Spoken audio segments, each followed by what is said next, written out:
안녕하세요. 박석재 천문역사TV 박석재입니다. 오늘은 해와 달과 별을 말하다 카테고리 16번째 시간입니다. 자, 오늘은 이제 천동설과 지동설에 대해서 알아보겠습니다. 아울러 뉴턴의 중력까지 쭉 알아보겠습니다. 자, 천동설 우주는 보시는 바와 같이 지구가 가운데 있고 태양이 있고 지구와 태양을 연결하는 선상에 또 수성과 금성이 있습니다. 즉 수성과 금성은 멀리 가질 않아요. 항상 지구와 해를 연결하는 그 선상에 있습니다. 우리가 지난 시간에 자세히 알아봤죠. 전전 시간에는 내행성의 그 운동에 대해서 알아봤고 전 시간에는 외행성에 대해서 알아봤습니다. 이 그림이 다 설명하는 거예요. 즉 내행성, 수성과 금성은 해로부터 멀리 떨어지지 않는다. 최대 이각이 있다. 수성은 멀리 떨어져 봐야 28도, 금성은 48도더라. 그런 사실들을 다 기억하시죠?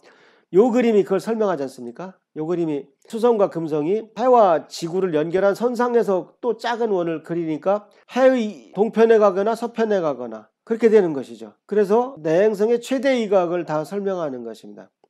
그 다음 외행성도 이렇게 작은 원이 있죠. 이걸 주전원이라고 합니다. 영어로 에피사이클이라고 그래요. 뭐냐면 행성이 가다가 가끔 이렇게 역행하는 거를 이게 설명하는 거예요. 행성이 가다가 조그만 원을 돌면서 가니까 이렇게 역행하는 거를 요 그림이 설명하는 겁니다. 즉 내행성의 최대 이각과 외행성의 역행을 설명하는 이 모델이 무려 1400년 동안 이어지게 됩니다. 그러니까 프톨레마이오스가 천동설 이론을 세워가지고 모든 태양계의 그 관측사항을 설명해 주니까 이렇게 롱런하게 된 것입니다. 지난 시간에 우리가 공부했지만 금성은 48도밖에 떨어지지 않습니다. 해로부터. 그래서 48도로 가장 멀리 떨어졌을 때 금성이 반달처럼 보여야 됩니다. 여기는 또 천체망원경으로 보면은 금성이 이렇게 거꾸로 보이기 때문에 바로 망원경으로 보는 모습을 사실 제가 여기 그림 그려놨어요. 근데 이 그림은 사실 뒤집어져야 됩니다. 그러니까 금성이 이쪽은 반듯하고 이쪽이 둥근 이렇게 보여야 합니다. 네. 그렇죠? 해가 이쪽에 있으니까 햇빛이 이렇게 보이는 거죠. 천체망원경이 학교에서 보여주는 거는 대체로 다 상이 뒤집혀 있어요. 그게 뭐 케플러식이나 갈릴레이식이나 다 뒤집혀 나옵니다. 좀 어려운 얘기인데 카세이그렌이라는 망원경은 상이 뒤집어지지 않습니다. 그러나 케플러식이나 즉 볼록 렌즈 두 개를 쓰거나 볼록 렌즈, 오목 렌즈를 쓰는 굴절 망원경은 뒤집힙니다. 그래서 금성이 이렇게 보이게 돼요. 금성이 반달 모양으로 보입니다. 그러면 바로 앞에서 설명드렸던 이 천동설 모양에서는 금성이 반달 모양으로 보일 수가 없어요. 생각해 보십시오. 해가 이쪽에 있고 지구가 이쪽에 있는데 금성이 여기서 왔다 갔다 하는데 여기서 항상 햇볕을 이쪽 위쪽을 햇볕을 받고 있는데 금성이 어떻게 반달로 보이겠습니까? 그래서 바로 갈릴레이가 천동설을 뒤엎은 것이 바로 이런 모양이 보였기 때문입니다. 갈릴레이가 가졌던 그 망원경이 비싼 게 아니에요. 이거 물론 이 망원경이야 골동품이니까 비싸겠지만 이 망원경 지름을 보세요. 이거 몇 센티미터밖에 안 돼요. 이거 좀 문방구에서 파는 거 한 3만 원짜리 정도밖에 안 됩니다. 어떻게 이걸 가지고 천동설을 뒤엎었겠느냐? 바로 이런 사실입니다. 그 다음에 그런 조그만 망원경으로도 목성의 달 4개가 보여요. 쌍안경 좋은 거로도 보입니다. 제가 봤어요. 예. 그래서 쌍안경 좋은 거로 보면 목성의 달이 이렇게 4개가 보입니다. 이 목성의 달 4개가 어떨 때는 3개가 이쪽에 있고 1개가 이쪽에 있고 어떨 때는 4개가 다 한쪽에 있기도 합니다. 막 춤을 춰요. 예. 그렇다고 눈 이렇게 보고 있는데 춤을 춘다는 게 아니라 매일매일 보면은 위성들이 이동한다는 거죠. 근데 가장 목성에 가까이 있는 이오는 굉장히 빨리 공전하고 제일 멀리 있는 칼리스토 같은 것은 이제 천천히 왔다 갔다 하는 거죠. 그래서 이런 것들을 쭉 관측하고 나서 천동설은 믿을 수가 없다. 지동설이 맞다. 이렇게 결론을 내리게 되는 것입니다. 지동설은 이제 코페르니쿠스가 주장하기 시작하죠. 그래서 갈릴레이가 관측을 해서 지동설이 맞다. 우주의 가운데는 태양이 있어야 한다. 지구가 돌아야 한다. 그런 주장을 하니까 종교 재판을 받게 되죠. 종교 입장에서는 천동설이 좋은 거예요. 종교 입장에서는 지구가 가운데 있고 천사들의 영역이 있고 그다음 저 멀리 신의 영역이 있고 그래야 아주 우주론이 깨끗한데, 근데 지구가 해를 도니까 복잡해지니까 그 당시 종교인들이 싫어했던 거예요. 그래서 갈릴레이가 종교 재판을 받고 거기서 지동설이 맞다는 생각을 철회합니다. 그러면서 재판정을 나오면서 유명한 말을 남기죠. 그래도 지구는 돈다. 그러니까 많은 분들이 그래도 지구는 자전한다로 오해하고 있어요. 그래도 지구는 돈다는 말은 지구가 공전한다는 뜻입니다.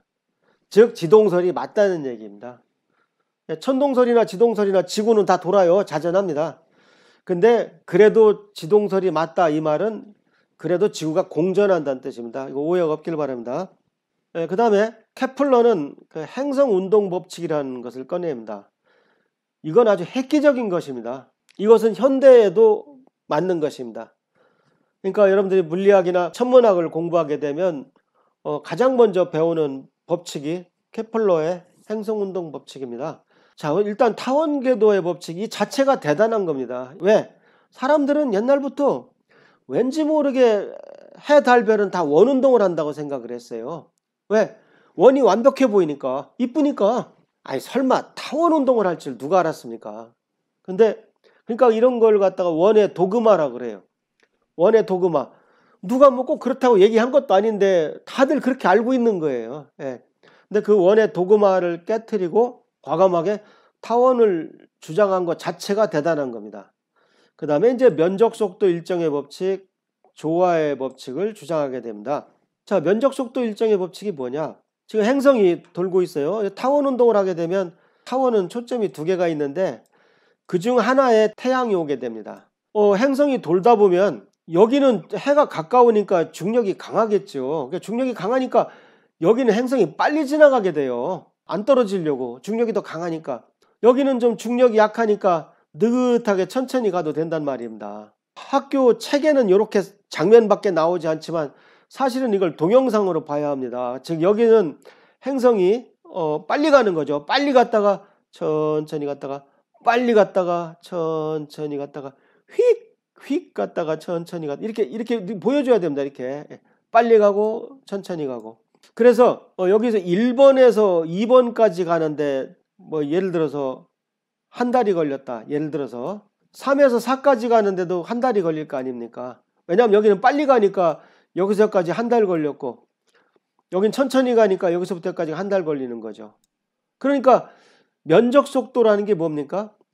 요때 요 면적, 요 빗금친 부분의 면적, 즉 한 달 동안 공전한 그 부분 부채꼴 면적하고 여기는 천천히 갔기 때문에 길이가 여기 그 대신 길죠. 요 부채꼴하고 면적이 같다는 겁니다. 즉 같은 기간 동안 같은 한 달 동안 돌아간 거리에서 부채꼴을 만들면 그 부채꼴의 면적은 일정하다는 뜻입니다. 이거는 저 초등 물리 천문학에서 수학으로 증명을 해야 됩니다. 아주 쉬운 거예요. 생기초입니다. 그냥 일반인들은 모르니까 면적 속도 일정의 법칙을 제가 그냥 이렇게 설명하겠습니다. 이것은 케플러가 행성들을 관측을 해가지고 이런 결론을 꺼낸 거예요. 얼마나 대단합니까? 물리를 유도를 한 게 아니에요. 그러니까 그의 스승이라고 하는 티코 브라헤의 정확한 그 관측 자료를 케플러가 분석을 해가지고 요하네스 케플러가 행성은 타원궤도를 돌아야 한다 이렇게 결론을 내린 겁니다. 그 다음에 가까운 데서는 빨리 돌고 먼 데서는 천천히 돌아야 한다. 이것까지 꺼낸 겁니다. 대단한 겁니다.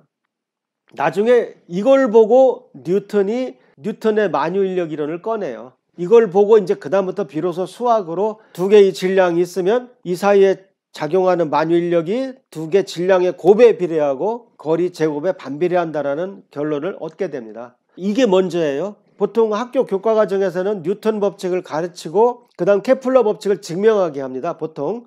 근데 실제 역사적으로는 케플러의 관측 자료를 갖다 놓고 그걸 뉴턴이 수식으로 그 중력, 만유인력의 법칙을 증명하게 됩니다. 그 다음 또 하나의 법칙은 조화의 법칙이라는 게 있어요. 행성의 그 공전주기가 P입니다. 공전주기 P 몇 년이냐? 수성 같은 경우 88일에 한 바퀴 도는데 그걸 1년으로 계산하면 0.24가 됩니다. 0.24년. 그게 88일이라는 얘기죠. 금성 경우 225일 0.62년. 근데 그걸 제곱을 하면은 0.24를 제곱하면 제곱을 하는 거죠. P제곱. 그 0.0576이 되고요. 0.61을 제곱하면 0.3844가 됩니다. 지구 경우는 공전궤도가 단위로 1년이니까 그냥 1이죠. 그럼 대략 이런 값을 갖습니다. 화성은 대략 2년이니까 P제곱은 2제곱은 4죠. 뭐. 목성 같은 경우 12년이니까 제곱하면 144가 됩니다. 화성은 30년이니까 제곱하면 900이 됩니다. 이번에는 그 공전궤도의 크기, 공전궤도의 반지름을 지구를 일로 놨을 때 그 수성은 0.4가 됩니다. 금성은 0.7이 됩니다. 무슨 말인지 알죠? 해에서 지구까지 그 공전궤도가 1이라고 하면은 수성은 0.4, 금성은 0.7입니다. 화성은 1.5. 그랬다가 갑자기 확 늘어나서 5.2가 되죠. 그 화성과 목성 사이에 뭔가 하나 빠진 것 같아요. 네, 그게 바로 소행성들입니다. 그러니까 화성과 목성 사이에는 그 소행성들이 잔뜩 있다.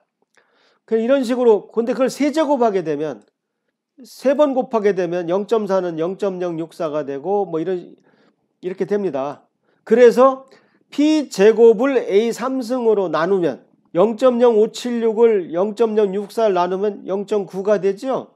어느 경우든 다 대체로 1이 됩니다. 사실은 정확히 1이 나와야 됩니다. 이 값들이 너무 정확하지 않아서 0.9가 나오는 거지, 정확한 값을 대입하면 1이 나와야 합니다.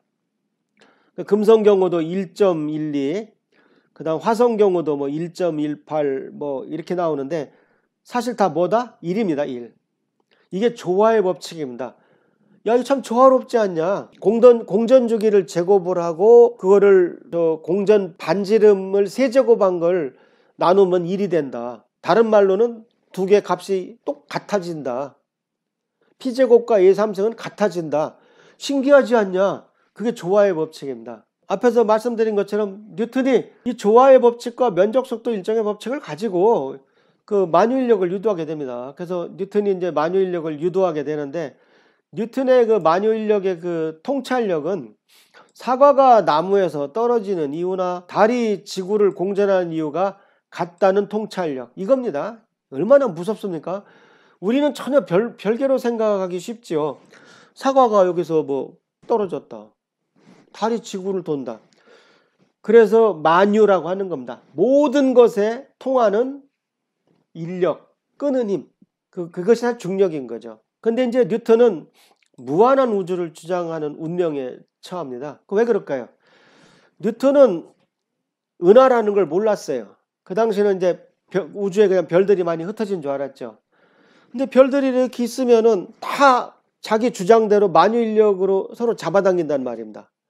그럼 어떻게 돼요? 우주가 존재할 수가 없어요. 별들이 이렇게 어느 정도 뭐 1억 개다 뭐 이렇게 있다고 쳐봐요. 그 신이 우주를 창조하고 손을 딱 떼면 어떻게 돼요? 막 서로 잡아당기니까 금방 다 어디 합쳐져 갖고 어디 한쪽에서 떡이 돼버려요. 그 우주가 존재할 수가 없어요. 그러니까 뉴턴이 굉장히 고민을 했습니다. 내 만유인력 이론은 맞는데 내 이론이 맞다면 우주는 존재할 수가 없어. 왜? 별과 별이 전부 잡아당겨서 금방 다 떡이 돼버려.